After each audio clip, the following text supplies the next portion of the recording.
Hello there, welcome back to WTF with AuDHD. I'm Ellie. And I'm Paige. And we're sisters, diagnosed late with AuDHD, and we are here to educate from our lens and our experience, and we're not medical doctors, and that's enough disclaimers, I guess.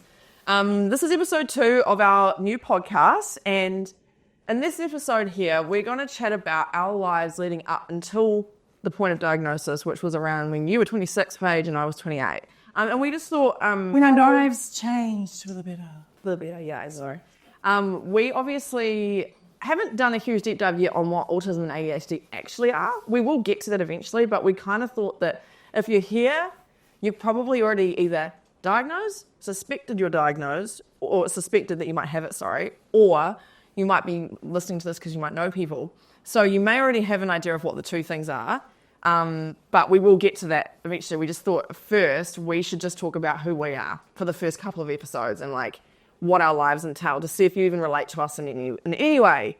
Well, yeah, we kind of scratched the surface on who we are, but now we're going into who we were before diagnosis and a bit more into our behaviours that now we look back on and go, indeed, that makes sense now.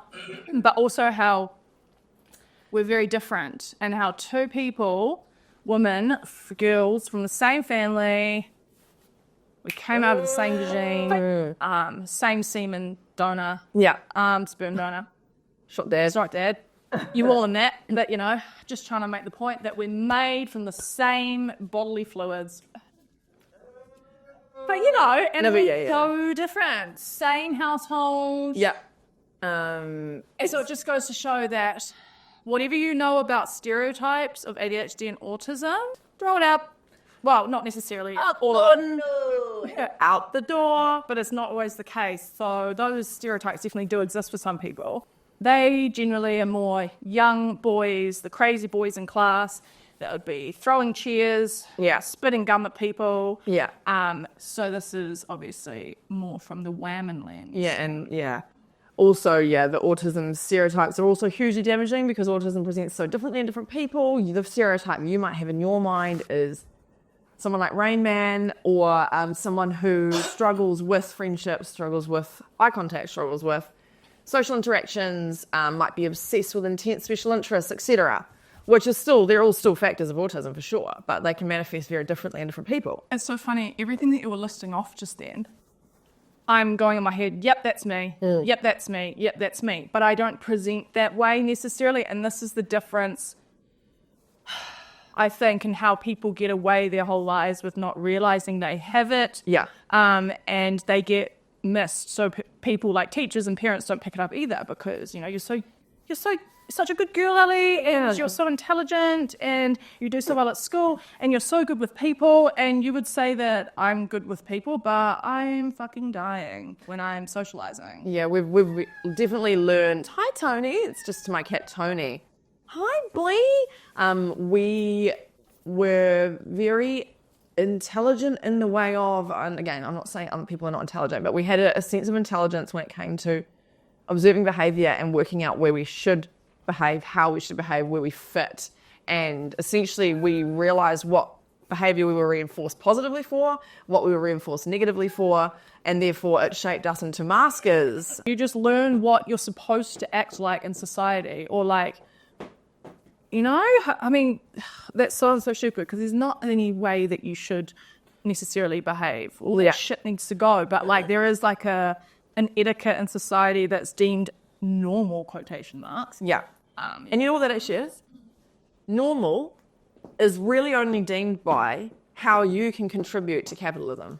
Yeah. That's actually kind of it. It's like we get shafted and told we're different and wrong if we can't focus, if we can't meet a deadline, if we can't basically contribute to society in a capitalistic way, you're deemed not normal. And I feel like in the past, people have really focused on how are you contributing to the economy versus how are you contributing to arts and culture and all sorts of different little things. So that's kind of, I think, in my opinion, the basis of like whether you're deemed normal is how can you fit into the neurotypical expectations of society of holding down a job, et cetera, et cetera. That's a whole other convo we'll get to eventually. We have so many things we want to get to eventually.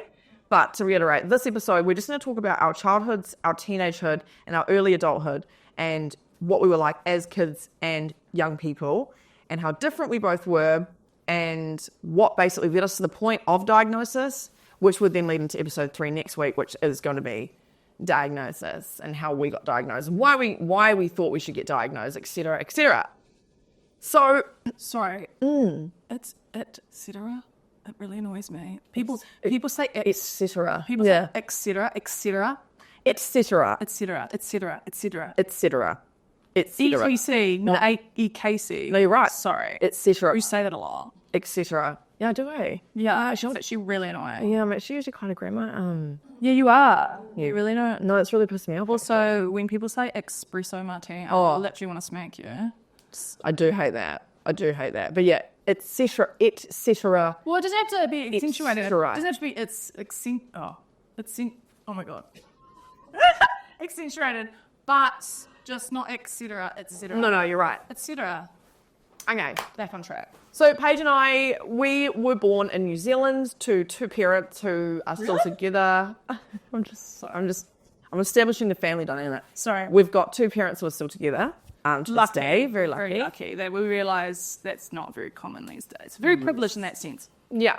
And so I was born on the 3rd of August 92, and Paige was born on the 8th of Feb 95. I was going to say 5th of Feb 98. Got that mixed up. Are you just... Why did you get the numbers mixed up? Are you fucking... I think I've got dyscalculia, which is another thing that can be...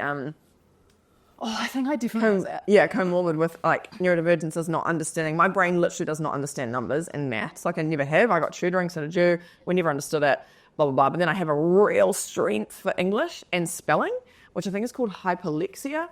And yeah, anyway, tangent. The first massive difference between Paige and I from a really young age was our birth.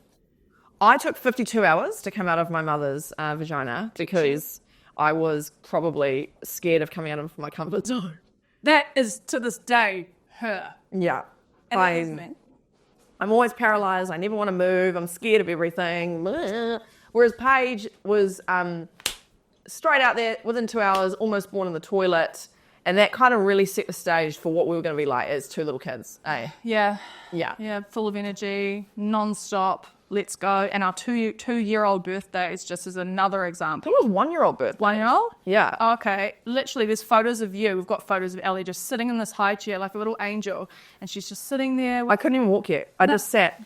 And she just had a little food in her hand and she was just so quiet. She was just happy to be there and just did not move out of that chair. And it was me who just by 1 year old was just tearing around like a running crazy... Food all over your face. We've also got photos of that food, literally chocolate cake smeared over my freaking face.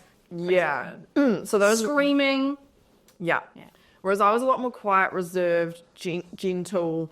That's in quotation marks. Like, no, you were. Yeah, we had a really clear difference in personality really young. So we were like extremely different. And in terms of just our behaviour at home and at school, let's just start with our behaviour. I was really, really good. I worked out really young how to get reinforced for good behaviour. So I would sit down, be quiet. I would do as I was told most of the time. I was terrified of authority that wasn't in my house. So I wasn't necessarily terrified of my parents, but I was terrified of teachers, terrified of anyone older than me, anyone, blah, blah, blah. You were too, Paige, right? I was...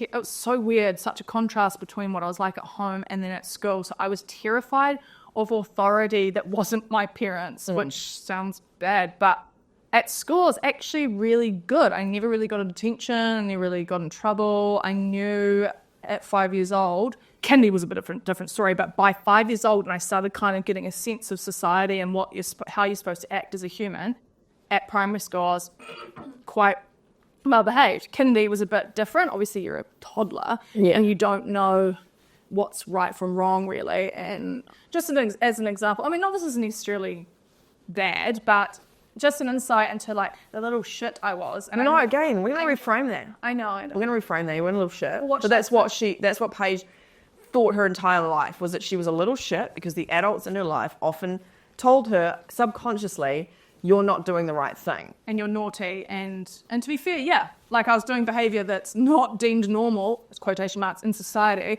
but unfortunately it's not anyone's fault. That had a huge impact on me and how I felt, and so I felt like a little shit and like I was a little devil child, and quite often Ellie was called the angel child, which again is not no one's fault, but that does subliminally, you know, like absorb into your brain, and so I refer to myself as a little shit. But at kindergarten, I literally would climb up this tree, which would have been like 10 foot tall probably. I don't know, like really high.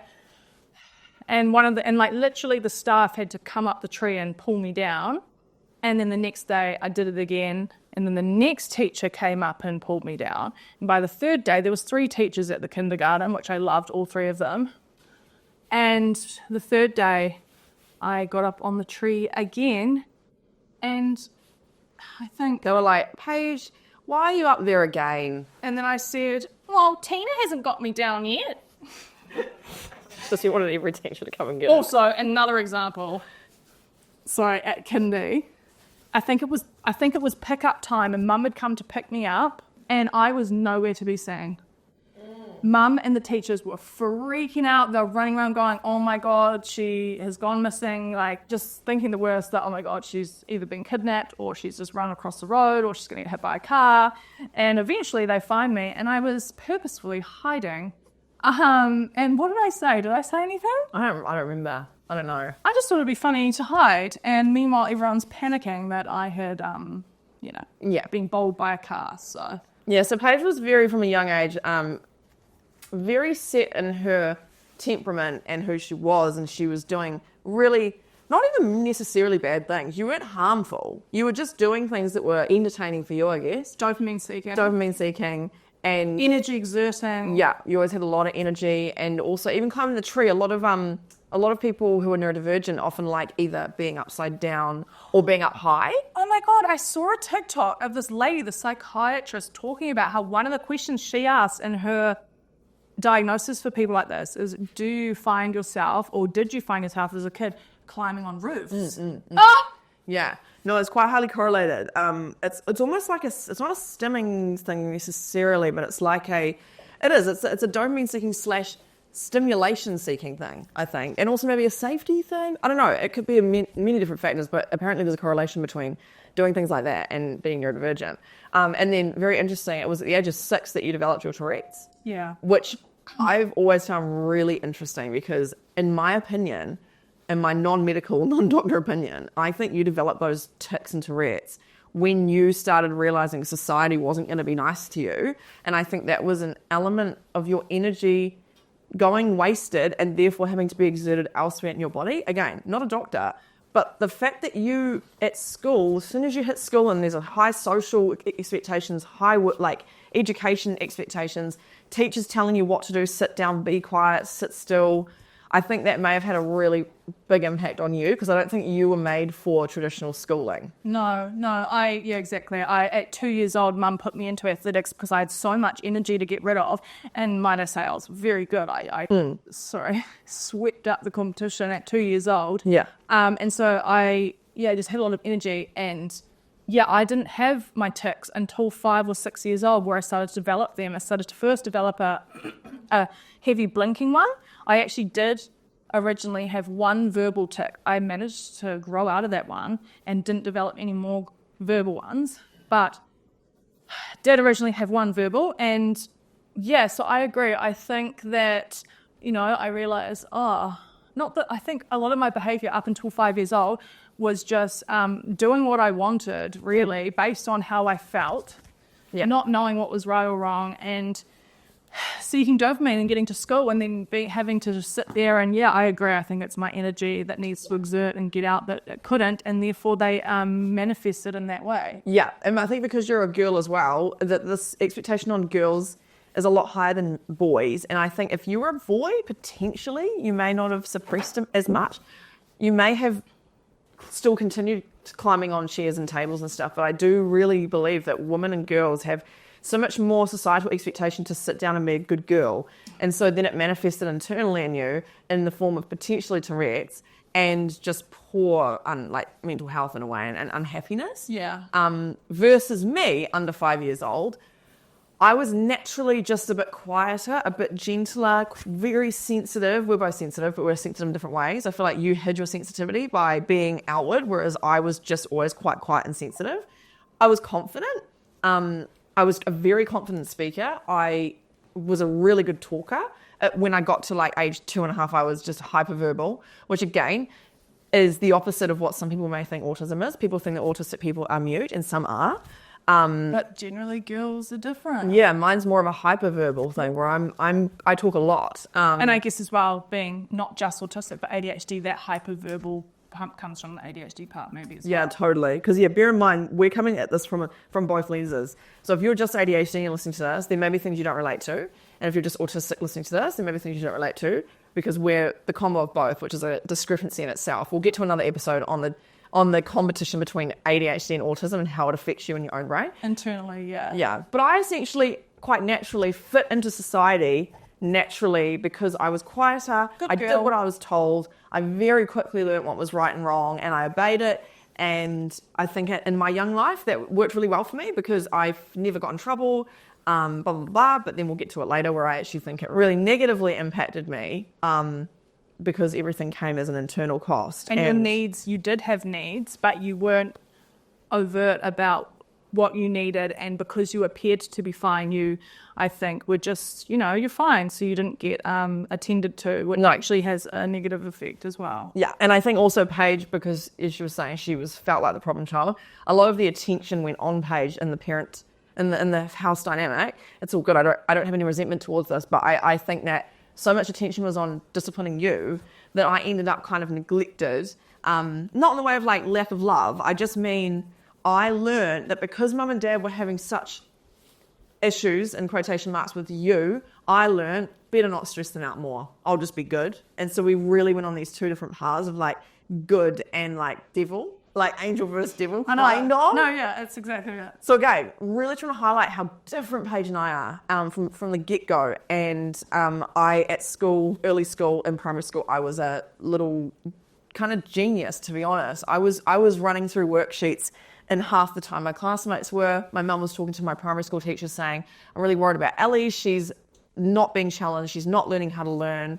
Everything was just so easy for me at primary and intermediate. It was just, I just found it easy. And I think I'm very blessed with a very clever brain with a great memory, great attention to detail, a great visual memory, versus you at school during, you didn't like reading. Neither did I really, but I would read an SSR, which was silent sustained reading, whereas Paige would be... Oh, well, yeah. A classic thing with ADHD is like, if you are not passionate about something and you don't want to do something because you're so uninterested, like, we just won't do it. Yeah. And so I wasn't a big reader. I still am not to this day. I know it's good for you, but, And obviously, silent sustained reading, we'd do 15 minutes after lunchtime, so obviously to calm the kids down. And I would literally get my drawing pad out and just draw. I'd be quiet and I'd be sitting there drawing. And my teacher, bless him, he's one of my favourite teachers, Mr. Tucker. If you see this... He was a good one. He was a good one. But, of course, with the school system, it's like, well, this is SSR. You need to be reading. So he'd come sit down next to my desk and crouch down and go, Paige, you need to read. 15 minutes, you need to read. And he would go away. That was kind of the extent of me rebelling at school. Yeah. But he would go away and I would just keep drawing. Or the next day I'll just keep drawing. He'd come down, sit next to me again, you need to read. And I just wouldn't. It's frustrating. It is frustrating in a way because if you really look at it, that 15 minutes, I guess the intention was yes to read, but also to just calm us down after lunch. And I was doing something that was calming my nervous system. Now in hindsight, with the information and education we have now, like, I think that should be celebrated. I agree. And obviously my creativity, I am a graphic designer now, I'm an artist, that is my thing and I do it for a living. So that should have been nurtured, but unfortunately school doesn't really nurture that side of people as much as what it should. I think it's getting better these days. Yeah, but it was a one-size-fits-all blanket of every kid has to fit under this one umbrella and I just have to discipline everyone no matter what. Yeah. Even if you're not being naughty, it's like, well, if you can draw, then they're going to want to draw and then they're going to want to do this and they're going to want to do that. So I get it, but it's not great. And versus me in SSR, so I also didn't really like reading unless I was really into it. Yet, my teachers never would have known I hated it, because what I did is I sat there in silence with the book open, daydreaming. Did you not even read? No, not really, because I couldn't focus. And so it looked like, oh, Ellie's, a good little girl reading a book, and I'd just turn the page every few minutes, and then I'd just be daydreaming, inattentive, but again, it's a form of masking where I knew there's no point in straying from this, there's no point in rebelling, I may as well just look like I'm reading, but really I was so distracted, so disengaged, so inattentive, and that's a great example of the manifestation of you more outward and me more inward. That's just one example. Yeah. So that was kind of early, that's kind of like primary early. There's so much more, obviously, that we could say. Is there anything else you want to say about that period? I was just say, because yours was so internal, I mean, we kind of touched on this, but you were, to everyone else, you were fine. Yeah. And so, if anything, I feel like it's both, it was both a struggle in both ways, but in a weird way, I think yours is almost... I was a silent sufferer. She was a silent sufferer, and still in her early 20s, Ellie was, and still kind of am. Still and so it's a huge battle in your head and a huge torture in your head, whereas me, I'm just more outward with my behaviour. So I got more attention, I guess, of just disciplinary action, or... Not that it was good attention, exactly. It was discipline. But even mum and dad took me to a few psychologists because there was clearly something going on there. There was with you. Unfortunately, they didn't pick up on the fact that I could be autistic and ADHD, which is just interesting because all my behaviours pointed to that. However, I know I shouldn't make it about this, but I would love to know if it was the same situation, same everything, and I was a little white boy, whether those psychiatrists and psychologists would have picked up on the fact that, maybe he could be autistic and having a meltdown and be ADHD and have this erratic behaviour I just didn't. It's almost like back then, girls didn't have ADHD or still to this day, it's just, Yeah, no, exactly. This is exactly a great reason why we want to do this podcast, because you would have tantrums, and quotation marks, quite often, but now we look back and I think they were genuinely meltdowns, and meltdowns is basically where your executive function it literally just shits itself and it doesn't know how to regulate, and then you melt down in some way. So yours would be quite outward, it would be more physical, it would be more loud, whereas I believe my form of meltdowns is usually a shutdown. Yeah. So I'll just shut down, I'll go quiet, I'll have what I now see as a panic attack, where my body and my breathing is not good. We've both hyperventilated our entire lives, constantly. I'm not saying we have a bit of hyperventilation every few weeks where we need to have a paper bag. I mean, our breathing is so out of kilter all the time because of, now I realise, stress, nervous system dysregulation. But again, mine was all very internal. I shut down, whereas you melted down. Another great example of how different we were, but we were both experiencing the same things. It was just manifesting differently in our behaviour.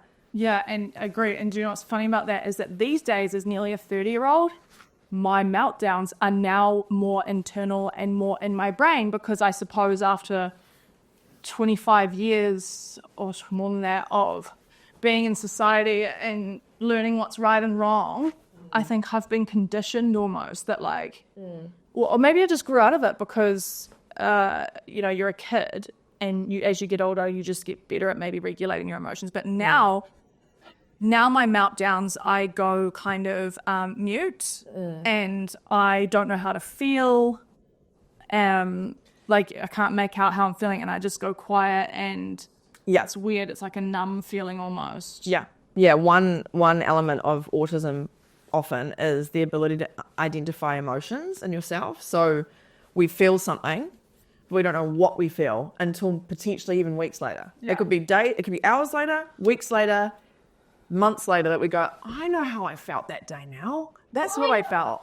For what? Was it Hermione? I know what that is. Oh, that's fun. That's an invisibility cloak. Sorry. Well, that's another thing. If we hear something that sounds like a movie quote, we know we have to say it. Again, another really quirky type buzzy thing we did as kids and as a family. Echolalia? Yeah, I think it's a form of that. And we have to say something, we often quote movie quotes, and our family does it constantly. We thought everyone did that, but I don't think they do. I thought it was normal. Yeah, I don't know if they do. Like, we're do that. constantly doing it. We always have so many sayings going on and around in our family, and like quoting movies. Yeah, baby. Whoa! Yeah, baby, yeah. That's Austin Powers if you didn't get that. Yeah. So, don't know what we're saying because we've just derailed. What were you talking about for? Because I had another point. I don't know. You derailed it. No, you came up with the quote. Oh, yeah. What we just I can't remember. Behaviour, not straying, blah, blah, blah, blah, blah. Oh. If it comes back to you, let me know. But I think we need to push forward. Meltdown. Oh, Back to not knowing how we feel in the moment and being able to identify what emotions we're feeling.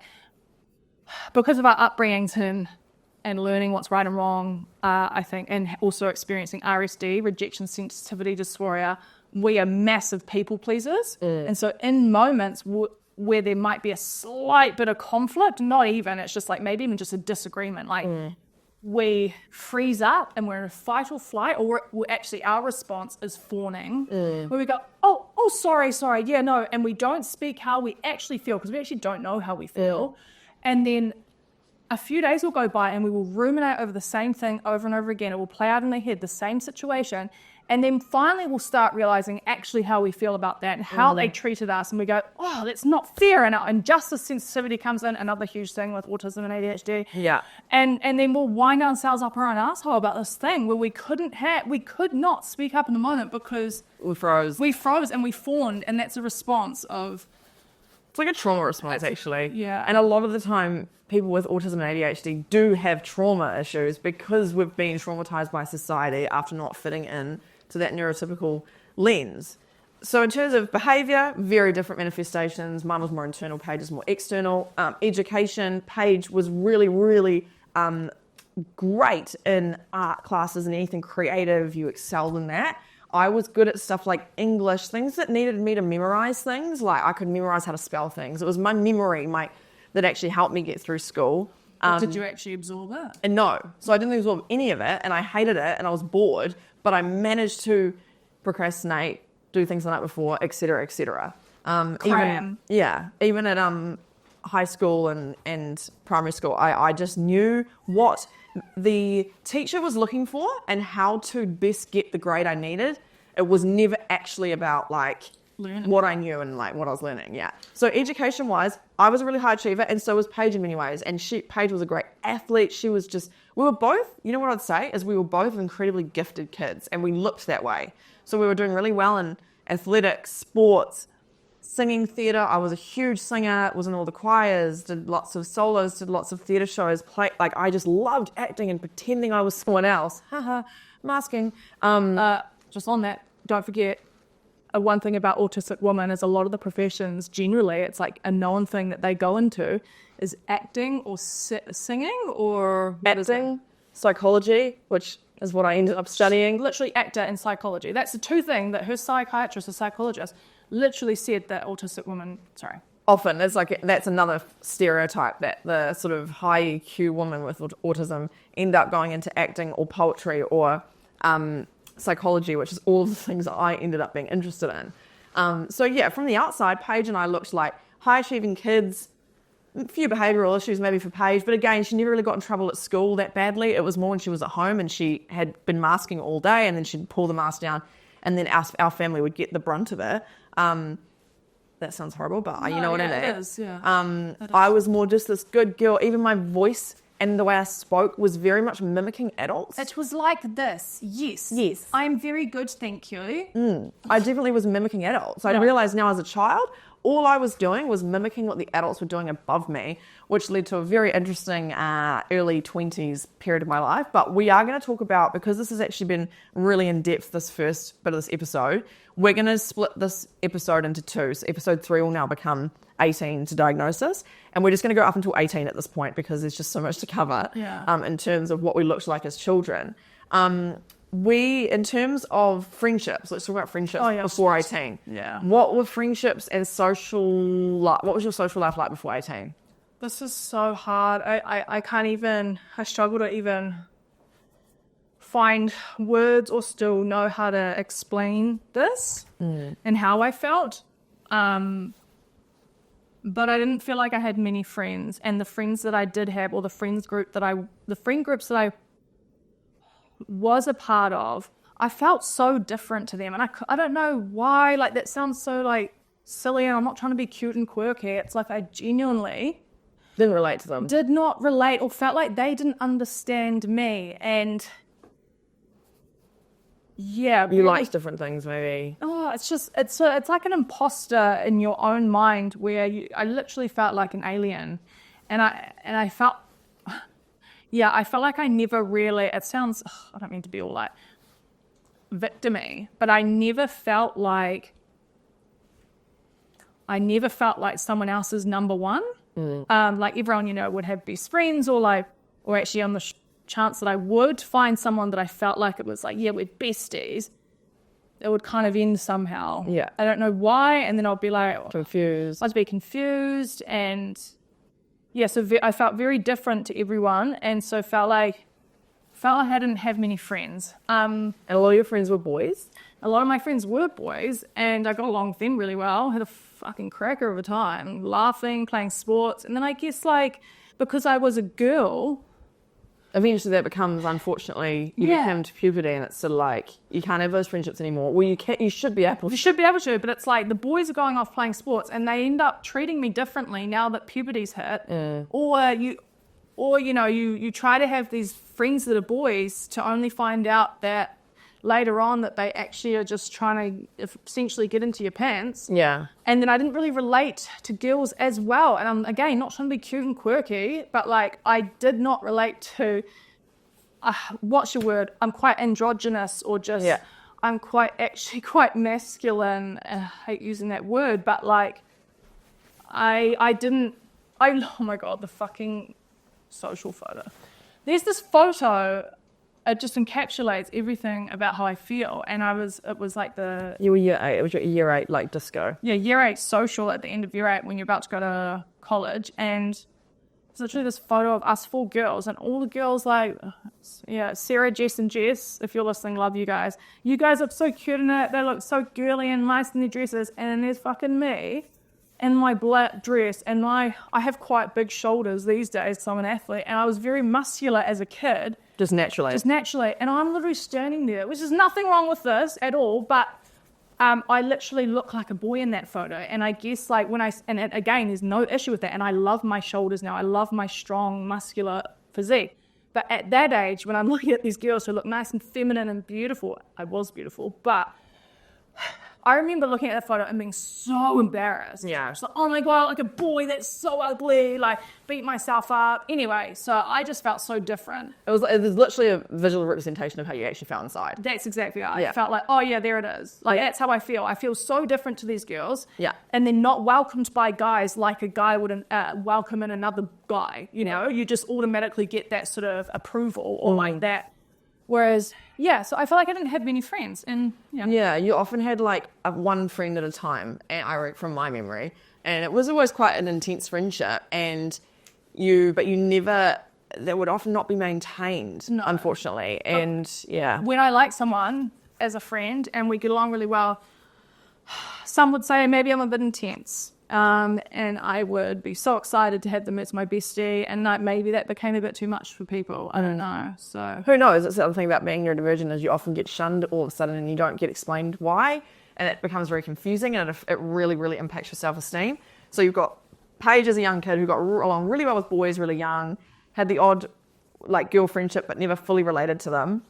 And so essentially felt really lonely your whole life. I felt very lonely my entire teens, and then just to throw another spanner in the works, I left the college I was at to go to a different college in year 12 and year 13, which making friends at that age was very hard anyway. And so I felt very lonely those last 2 years of my life at school. Meanwhile, those 2 years, Ellie had gone to uni And left home, so I was at home. Just to be honest, my teens were quite unhappy, and I was depressed. Yeah. But I was, yeah, and my self-esteem, I think, was so low, and I think that manifested in maybe being in relationships with boys and that were not always maybe. Well, they were great at the start, but then I think you would probably maybe stay longer than you maybe should have. Well, I was quite obsessive, I think, Yeah.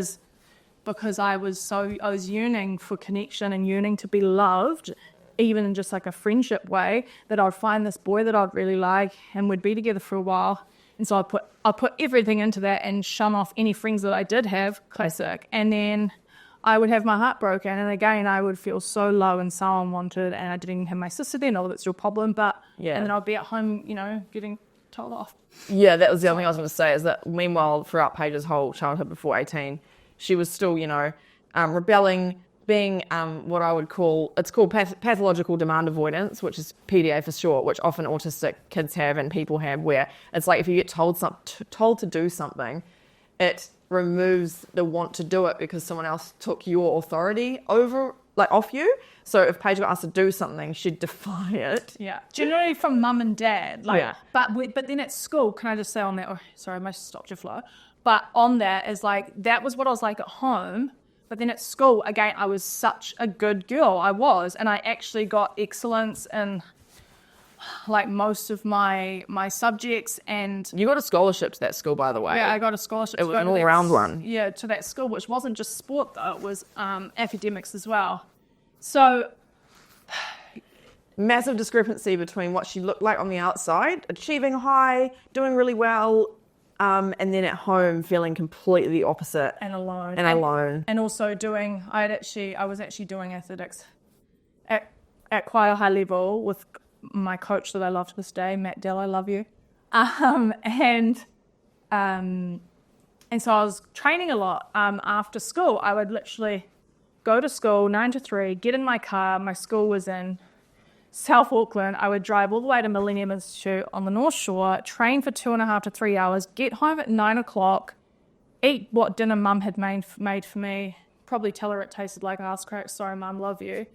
It's a little shit. And then went to bed and did it all over again. So I was excelling, and I looked like Ellie said, I was excelling and looking like I was doing well and actually doing well at school, but not mentally not. Mentally not. And I'm very lone. can I just say something about maths? This is on a tangent, but I just wanted to say this. It's not really, but yeah, I really struggled with maths at school and still really struggle with numbers. And this is just a classic ADHD thing now that I look back on it. But I got tutoring, as Ellie said before, like she did.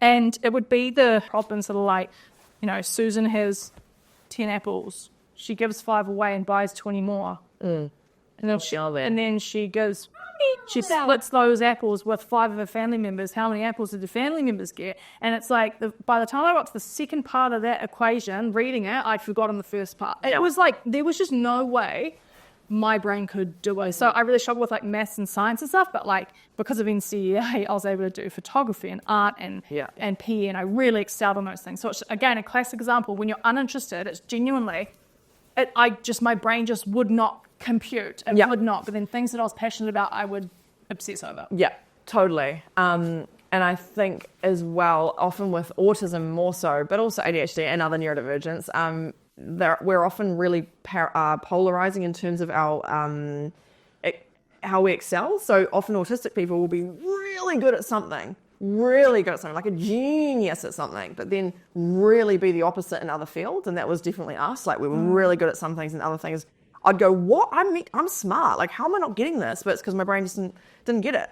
Versus back to the friendships thing with me, this is another great example of why I didn't think I was autistic and no one else thought I was, and how different Paige and I were. Paige felt lonely and also physically did have less friends, is what I'd say. So from the outside, you did always have 1 or 2 friends, and there were a lot less. Versus me, who I was the words bubbly, popular, great relationship with her peers, were all in my school reports. And this isn't her words, by the way. This is everyone else going, oh, Ellie, you're so good at this. You're so popular. You're so nice. You're so kind. And everyone loves you. So you've been told that narrative your whole life. Yeah, so that reinforced that in me. So I went, I'm good with people, I guess. I will subconsciously continue that. So right from the age of 3 years old to 18, throughout primary and all my schooling, I did have a lot of friends. I was always that person bouncing around friend groups. Not negatively. It wasn't like I was shunning a group and then moving on. It was just genuinely, I just bounce around and go, hi, I'm hanging out with you guys today and hanging out with you guys today. And I did a lot of co-curricular activities, was a prefect at high school,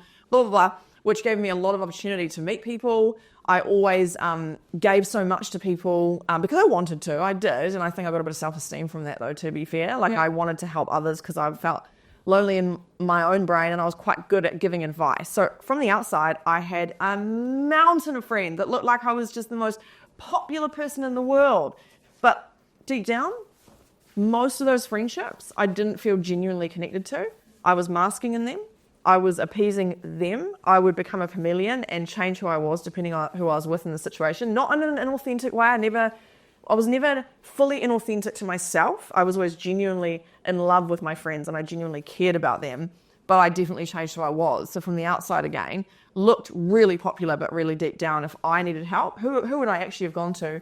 There were a couple, but it was sort of like I didn't have that full best friend connection with one person. Like, everyone else always had their best friend, and I had very close friends for sure, but I think I appeared so much more popular than what I actually was. And what I realize now is that was an autistic girl trying to fit in, being smart enough to work out how to fit in. But at the end of the day, most of those friendships I had when I was before 18 have gone. I literally have lost them because they weren't really fully deep enough from the get-go. It was very like, I wouldn't say it was surface level, it was sort of medium surface level, and no one really ever knew the real me. So again, I was putting out this different thing to the world and then being a totally different person at home. And so once again, mine and Paige's friendships and how they manifested looked completely different, but we were coping in different ways. Yeah. Completely different ways. So that's kind of our friendships before we were 18. And then I guess let's just touch on, before we finish this ep, we'll move on to later in life in episode 3. But what were some things as a kid that we did that were sensory seeking or stimming? So sensory seeking is like wanting to run or touch things, or sensory avoiding. I was more sensory avoiding, I think. You were more sensory seeking. Often sensory seeking is more ADHD, sensory avoiding is more autistic. But we were both a mix of both. So sometimes I would sensory seek, and then other times I would sensory avoid. So what were some sensory issues when you were younger that you now realise were sensory issues? I didn't realise there were sensory issues till now. Any for you, or should I start? Yeah, it's funny. I actually didn't have many. I mean, I dopamine. Yeah, I think you were sensory seeking. Yeah, I guess I was sensory seeking. Whatever gave me excitement and dopamine. I'll tell you one thing we did. Yeah, what? From the age of 3, we both masturbated. We did. I thought you were going to go there, and I was like, no, but it's true. Yeah, no, I remember 2 years old, really? Like masturbation unknown. With masturbation unknown, no, not the lyrics. Okay. But we obviously didn't know what we were doing. Yeah. But we very, very early on found our clitori. Is that the plural for clitoris? We did. We found our clitorises. And we had different... Dopamine seeking. Yeah, we had different techniques, you might say, to fulfill the big O. And at 2. Okay, but yeah, at 2. What do you mean 2? Yeah. What do you want, Kat? Yeah, so yeah, no movie quote. That was one sensory seeking thing I think we both figured out really early and did. Another thing that I always avoided loud noises. I hated loud noises. I got frights really easily. What? No, sorry, I just crack out having Mez sisters at the end. I screamed. I would play music to the top. I guess This is it. Yeah. Yeah, that for you is it. I would just blast music every morning before school, like on my little stereo. Hannah Montana, woohoo. I mean, love Hannah Montana, but sometimes it was like really like deep rap and R&B, and